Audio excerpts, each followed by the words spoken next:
नमस्ते दोस्तों, मैं हूँ Ranjana. Welcome to hobby gardener. तो फ्रेंड्स, आज हम बात करने वाले हैं सबसे खूबसूरत विंटर फ्लावर गुलदाउदी की अक्टूबर केयर के बारे में।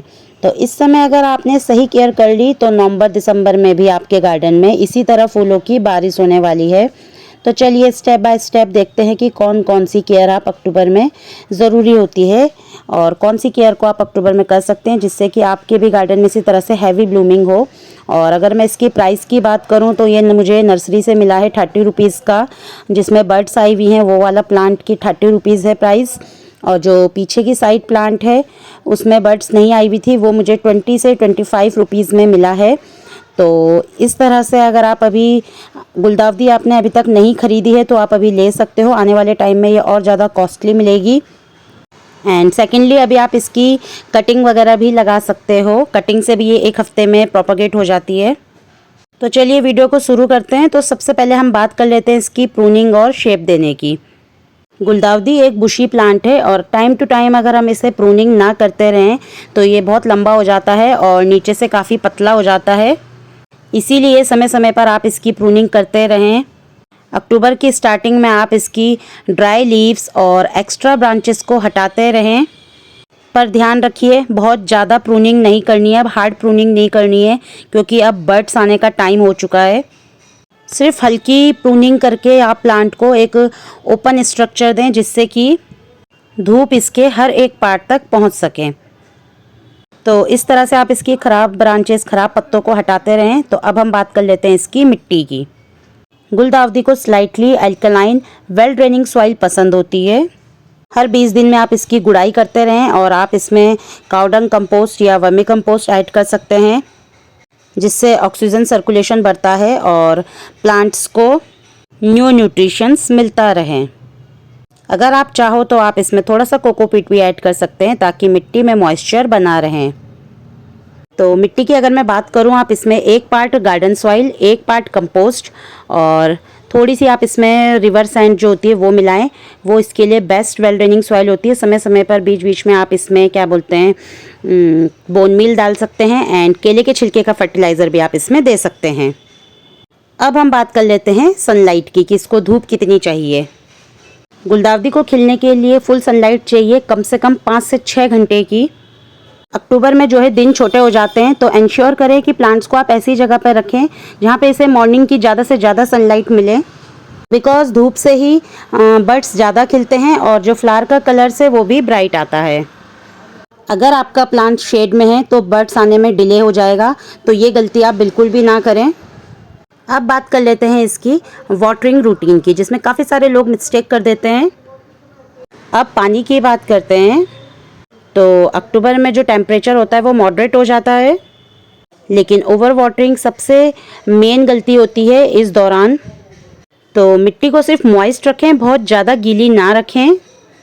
मिट्टी जब 1 इंच सूख जाए तभी आप इसमें पानी दीजिए, बहुत ज़्यादा ओवर वाटर ना करें और मिट्टी को बहुत ज़्यादा ड्राई भी ना होने दें। जब मिट्टी इस ऊपर से 1 इंच सूख जाए तभी आप इसमें पानी दें। और हाँ, पानी हमेशा मॉर्निंग के समय में दें। अगर आप रात को पानी देते हैं तो फंगस लगने के चांसेस बहुत ज़्यादा हो जाते हैं, तो ये गलती ना करें।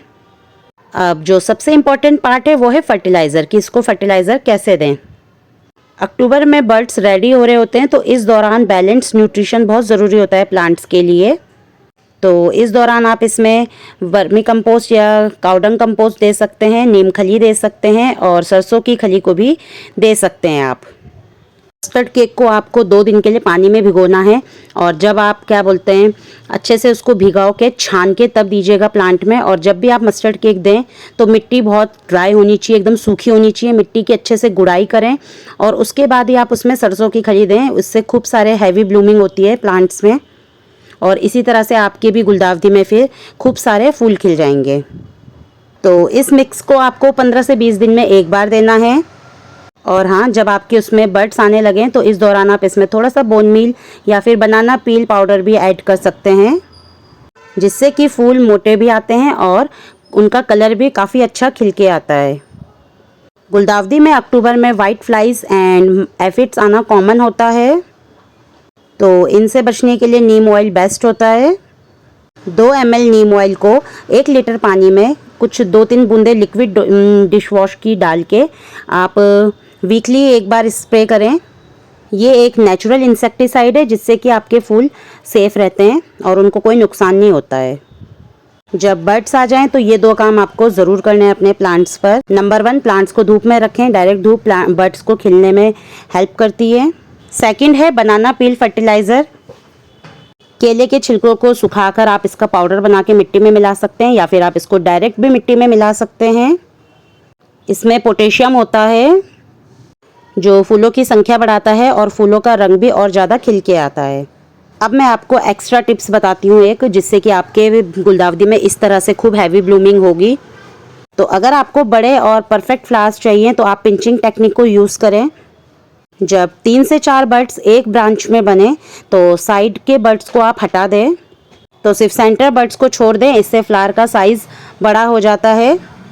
तो अगर आप भी हैवी ब्लूमिंग चाहते हैं इस तरह से, तो इसकी आप पिंचिंग करते रहें, साइड ब्रांचेस को हटाते रहें एंड सूखे पत्तों को हटाते रहें। अब हम बात कर लेते हैं इसकी रिपोर्टिंग की और पॉट साइज टिप्स की। तो गुलदाउदी को आप छोटे पॉट्स में ना रखें। इसकी रूट्स जो हैं स्प्रेड होती हैं, तो इसके लिए आप 8 से 10 इंची का पॉट आइडियल होता है। मैं भी जल्दी अपने गुलदाउदी की रिपोर्टिंग करूँगी और उसकी वीडियो भी आप लोगों के साथ शेयर करूँगी। अगर आपका प्लांट पुराना है तो अक्टूबर में आप इसकी रिपोर्टिंग कर दें। फ्रेश मिट्टी मिल जाएगी प्लांट्स को, तो प्लांट्स भी एनर्जेटिक हो जाएगा। अब बात कर लेते हैं इसकी कटिंग की। तो आप इस दौरान इसकी कटिंग भी लगा सकते हैं और इस तरह से इसकी छोटी से छोटी कटिंग भी लग जाती है। तो अभी आप इसकी कटिंग लगाएं। हफ्ते 10 दिन में इसमें रूट्स आ जाती हैं और इसकी रूट्स का अपडेट भी मैं आपको जल्दी ही शेयर करूँगी अपनी किसी दूसरी वीडियो में। तो इस तरह से आप इसकी छोटी छोटी कटिंग अभी लगा सकते हैं।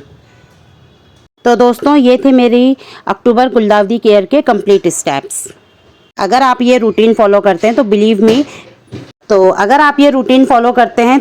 मी नवंबर तक आपका गार्डन भी इसी तरह फूलों से भर जाएगा। वीडियो पसंद आया तो लाइक ज़रूर करिएगा और कमेंट में लिखना कि मेरी गुलदाउदी क्वीन बनेगी। मैं आपके सभी कमेंट्स पढ़ती हूँ और जल्दी मैं इसकी रिपोर्टिंग वीडियो के साथ आपके नेक्स्ट व्लॉग में आपसे मिलूँगी। मिलते हैं नेक्स्ट व्लॉग में। तब तक खुश रहें, ग्रीन रहें और नेचर से प्यार करते रहें। Happy gardening.